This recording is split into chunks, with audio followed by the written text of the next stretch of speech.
So, schönen guten Tag.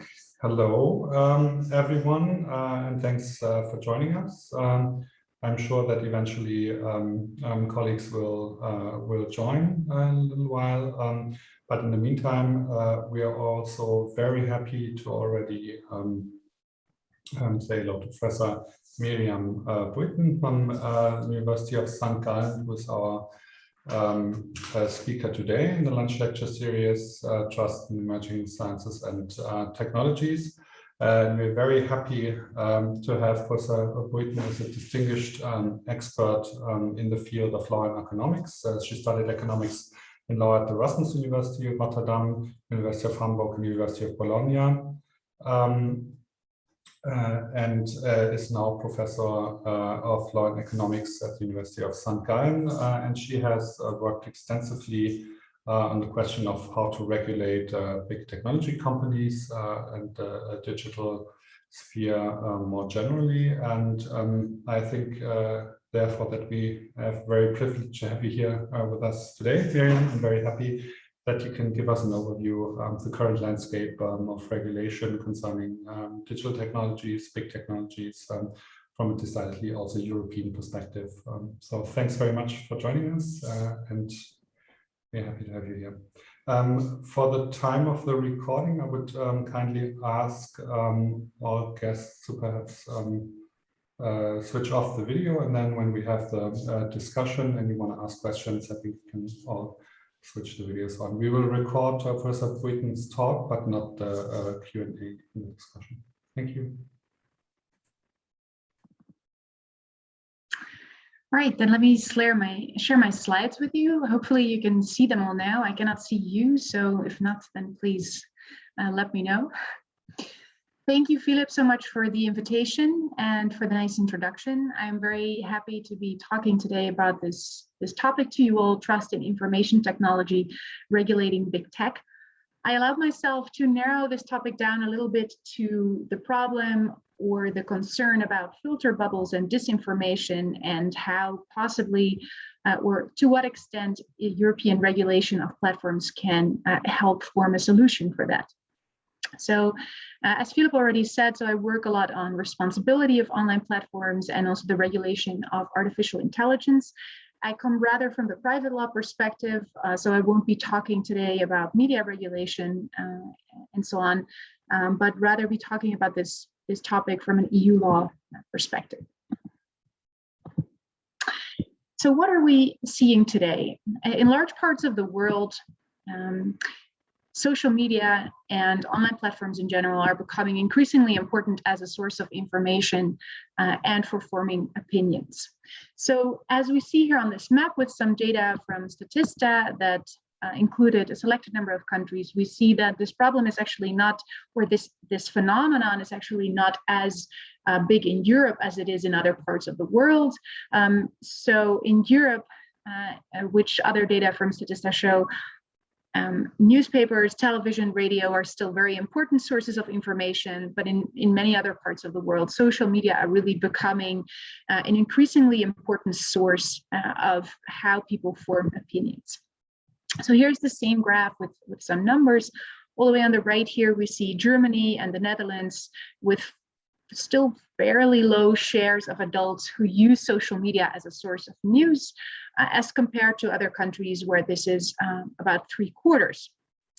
Now, we can still expect this to change, because one thing is that young generations watch public television channels less and less.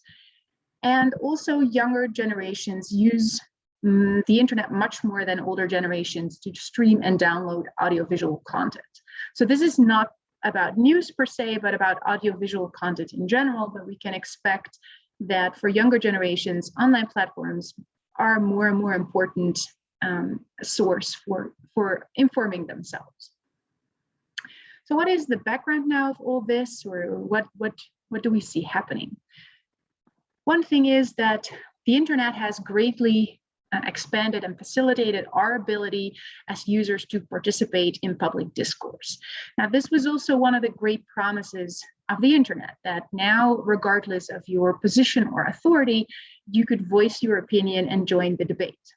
So we are not only consumers of content on the internet, but we're clearly also producers of content.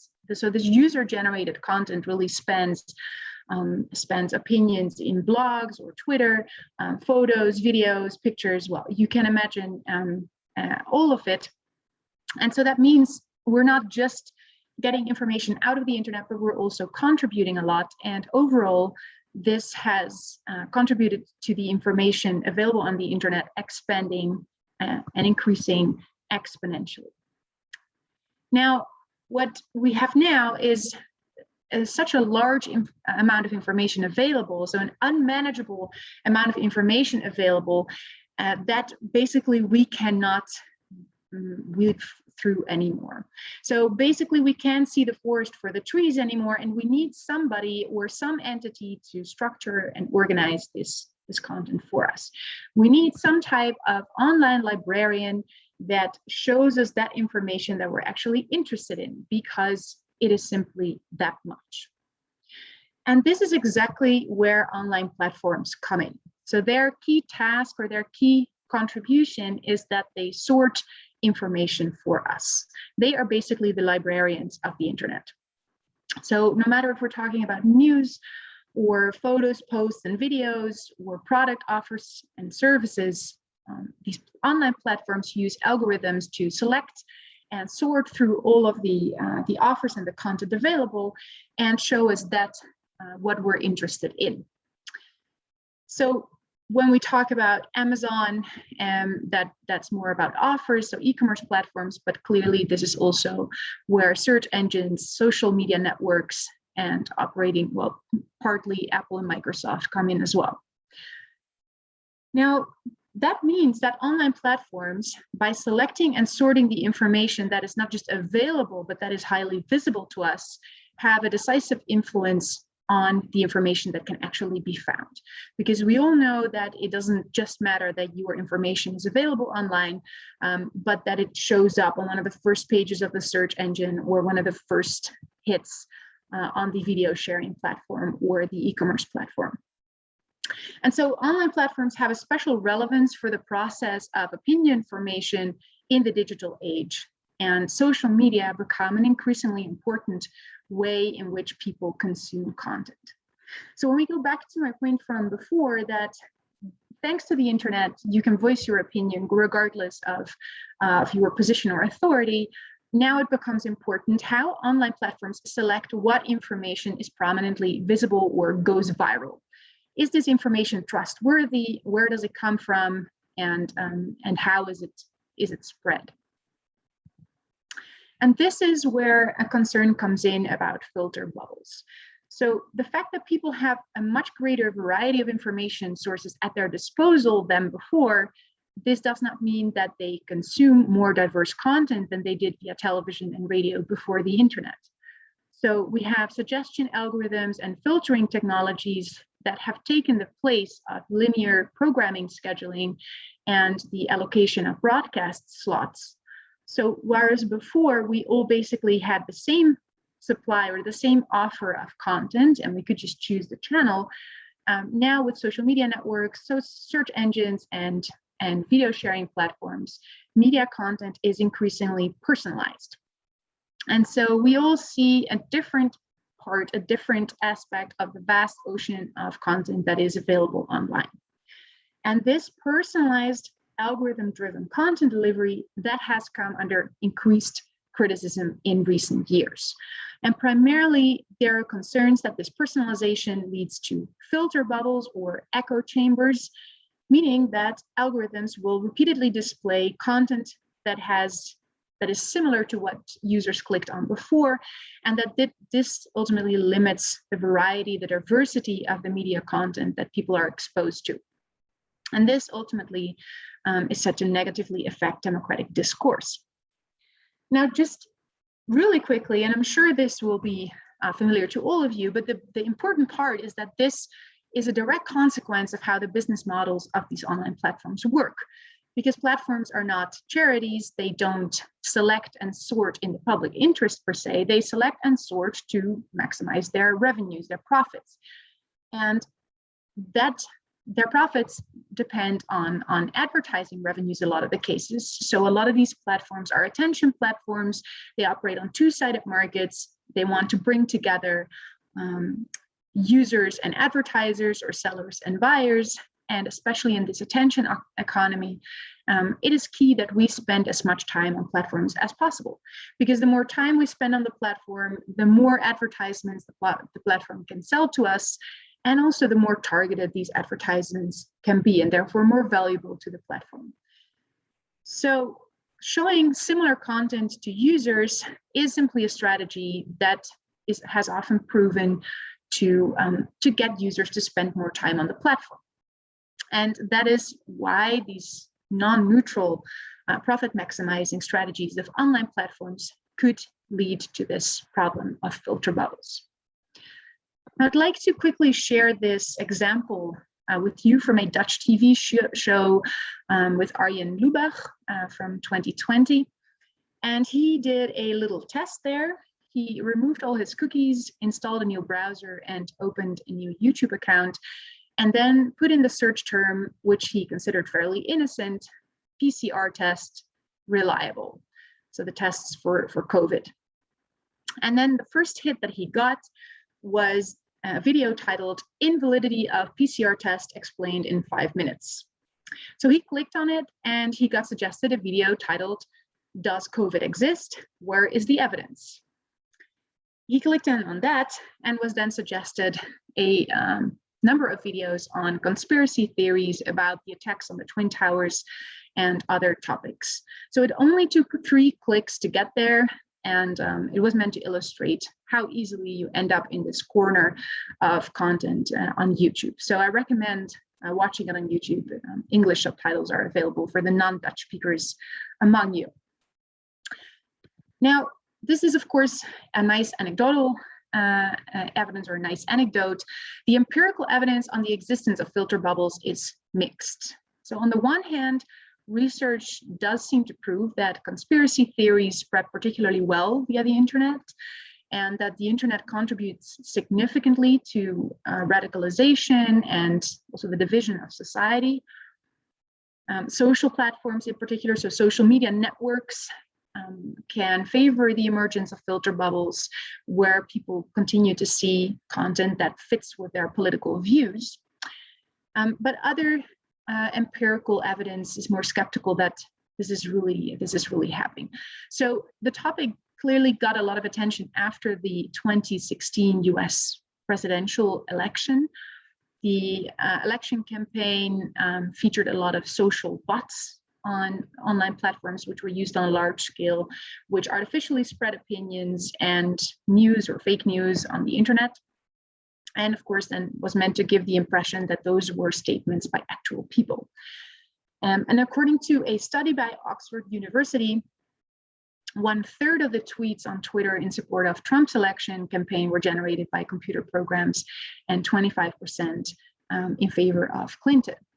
So there, the concern was that through these bots, all types of misinformation was being spread.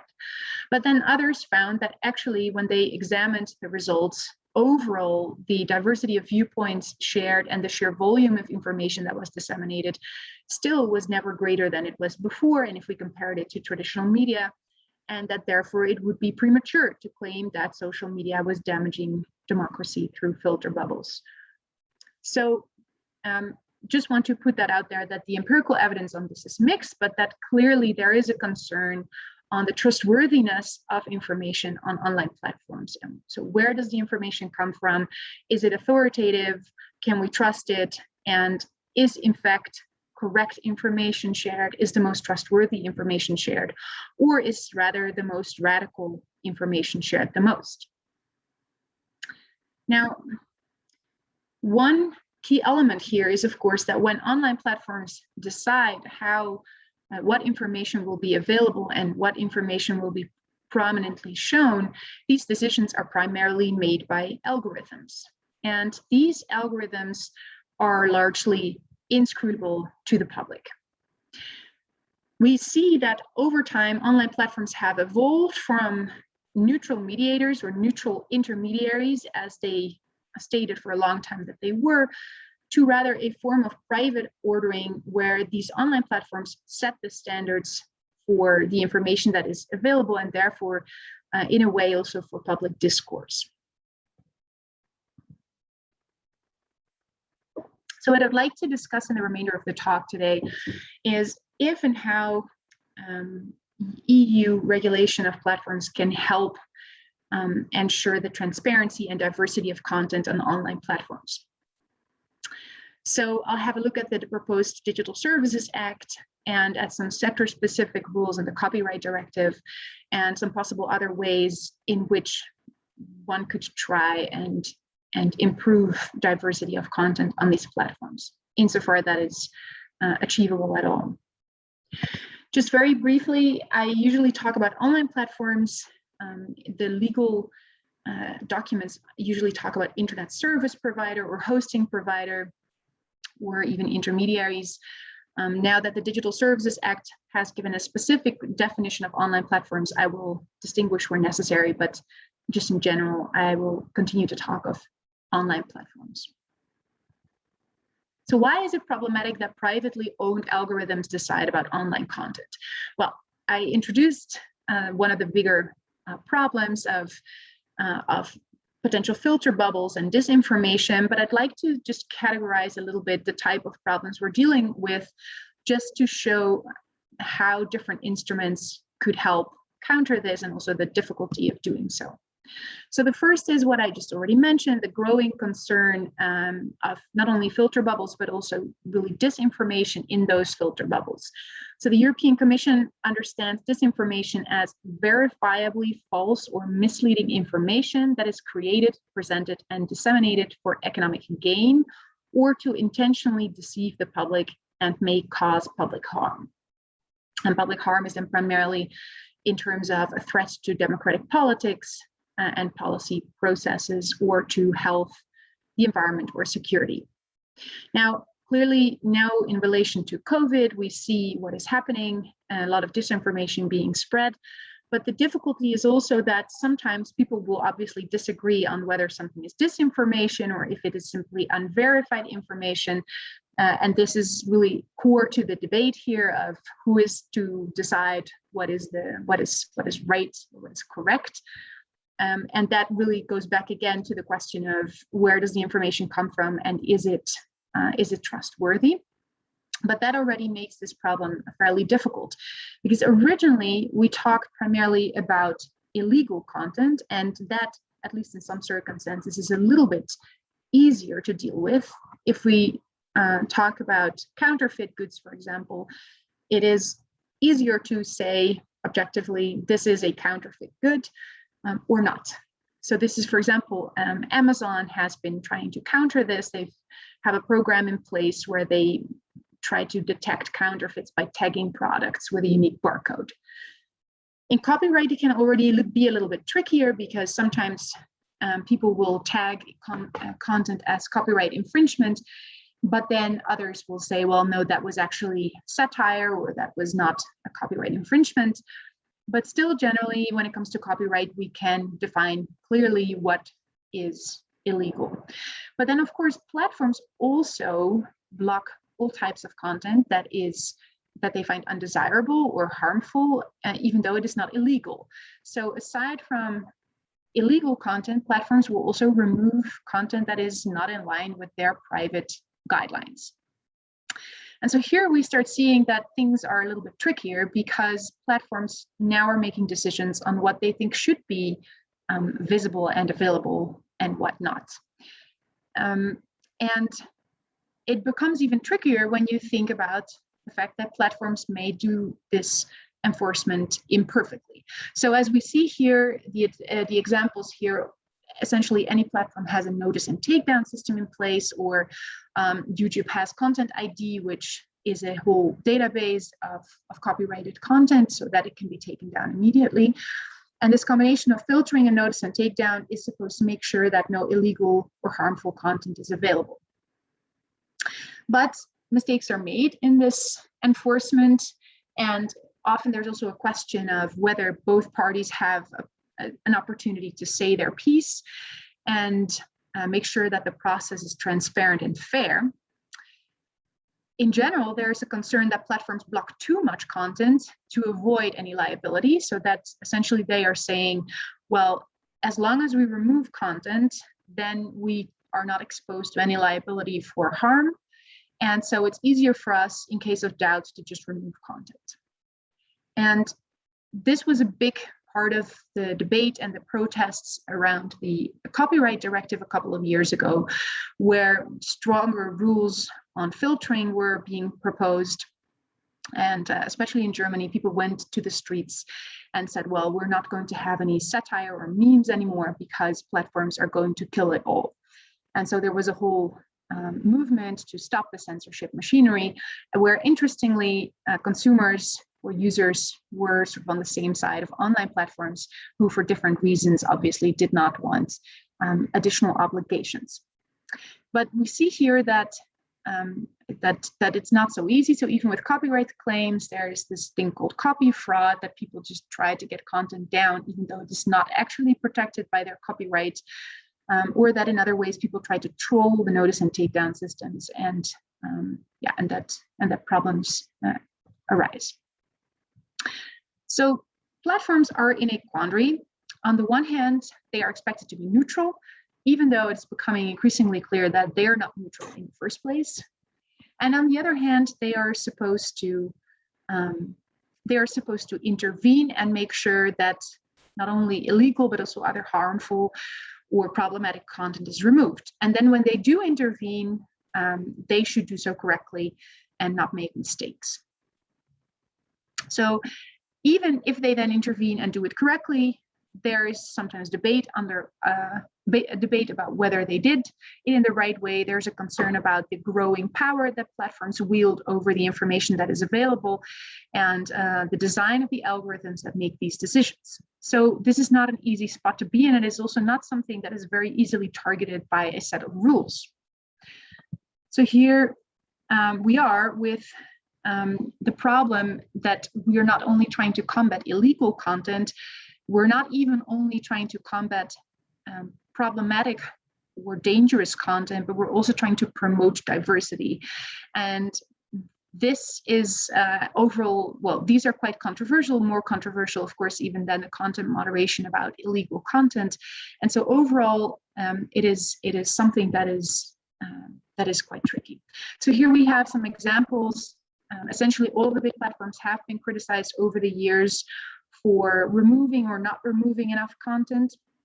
So Twitter, when they deleted the Trump tweets and suspended the account, they were criticized. Facebook was criticized when they did not do enough against calls for violence against Muslim minorities in Myanmar, and so on and so forth. Now, what does EU regulation say about this? Just in my final 10 minutes. So in 2001, rules were introduced for online platforms. These platforms were obviously rather in their infancy and not at all as large as they are today. And the idea was that we should exempt them from liability as long as they take content down when they know about it being illegal. And so that culminated in these notice and takedown systems where people would notify the platforms, and the platforms would respond by taking down this content.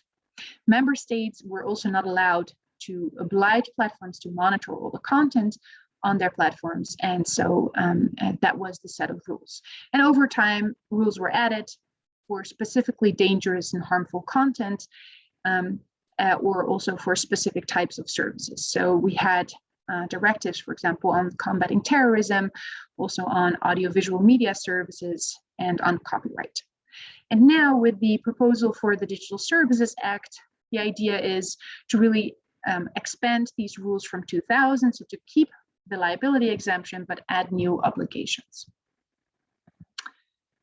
Now, how does it work? So we have as a baseline this e-commerce directive, and then on top of that, we have additional sector-specific obligations. So the copyright directive, I'll get to that in a second, and the sector-specific rules. But then also we have some soft law instruments. So we have a 2020 communication that called for new measures for for example, social media platforms to counter disinformation on COVID. And we have a code of practice on disinformation from 2018, which this year the European Commission has been updating and strengthening. The idea is that that there will be a new or expanded set of principles to counter disinformation online, which and so this code of practice will be signed by online platforms and trade associations. And the idea is that it will be voluntary for now, but then will become mandatory until the Digital Services Act enters into force, which would presumably be by late 2022. So, for example, the idea is that that there are more clearly defined goals and monitoring instruments to make sure that platforms act against disinformation and against its monetization. Now, over time, platforms, as I said, have evolved. And at some point, we may need to ask if they still take up this intermediary role that they did at the beginning, or if they really have more merged into the role of, for example, when we talk about an online marketplace of seller, a video platform, the role of a broadcaster, and a social media platform, the role of a publisher. So as the role of the platform changes, at some point, maybe they take the place of other actors that are regulated in some other way, and we might want to regulate them in a similar way. But for now, the EU focuses on regulating these platforms in their capacity as a platform. And so what they've done in the Digital Services Act is really define several categories of these online platforms and their obligations. So the Copyright Directive of 2019, the one where we had the protest, this was protested so much because it introduced some new obligations. So one important part of that was that platforms had to make the best possible efforts to acquire licenses, so to make sure that the content that they host is licensed, and that otherwise they had some risk of facing liability for copyright infringements. And there was also this possibility of simply filtering out the content. And so the question was, how can we balance this protection of copyright with the freedom of expression and communication? And that is, of course, something that continues. So when we think of diversity of content and disinformation, then there is still this concern that we have some overblocking here, but primarily this relates to copyright infringements. Now, a little bit more elaborately on the Digital Services Act. So as I said, this new act is supposed to, or intended to, replace the e-commerce directive and to bring the responsibilities of online platforms in line with their increased importance that they have today. It provides for a tiered regulations for intermediaries, hosting providers, online platforms, and the so-called very large online platforms, or VLAPs. It intends to leave the liability regime of the e-commerce directive untouched and instead add more obligations. And these new obligations include in particular measures to combat illegal online content under these notice and takedown procedures that they have in place. So now, as I said, hosting providers or online platforms will have notice and takedown systems in place, but the idea is that now the conditions or the way these notice and takedown systems are organized, the rules for that will be harmonized on the European level. And it is now going to be called a notice and action procedure. So what is, for example, required? Platforms need to handle notices timely and in a thorough and objective way. They need to use uniform and transparent standards for that, and they need to ensure the protection of fundamental rights. And they must, for example, also establish an internal complaints management system where users can challenge the decisions to block or remove content.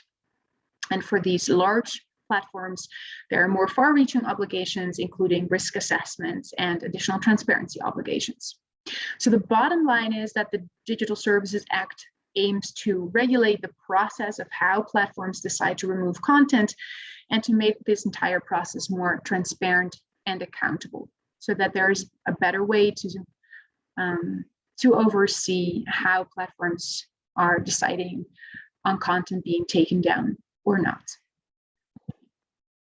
Now, as I said before, the process of removing illegal content is not the same as ensuring diverse content on the internet, and not even the same as battling legal harmful content. And so we need to be aware of the limits of what we can achieve with regulation to control these, what are ultimately private actors. Already, as I said, platforms are under pressure to do both more and less to police their content.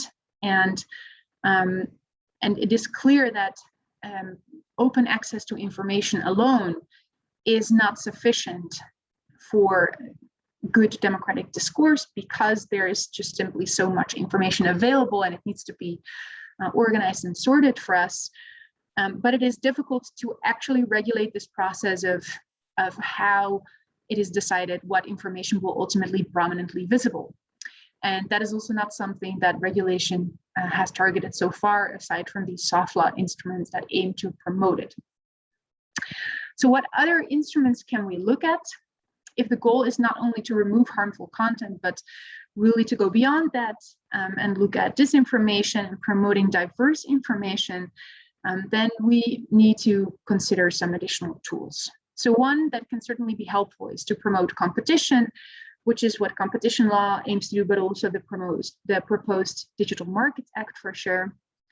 The proposed AI Act aims to introduce transparency rules for algorithms. So that is certainly something that is being discussed as a possibility to try and get more, at least insight in or control over the algorithms used by these platforms, although I doubt that that ultimately really can do a lot. But certainly, the way in which these algorithms function and getting transparency in that might help. The proposed Digital Services Act, as I said, aims to make the process of how it is decided what content is taken down more transparent and more accountable. And so that could also be relevant to content that is not illegal, but is not in line with the standards of these platforms. So that can certainly help.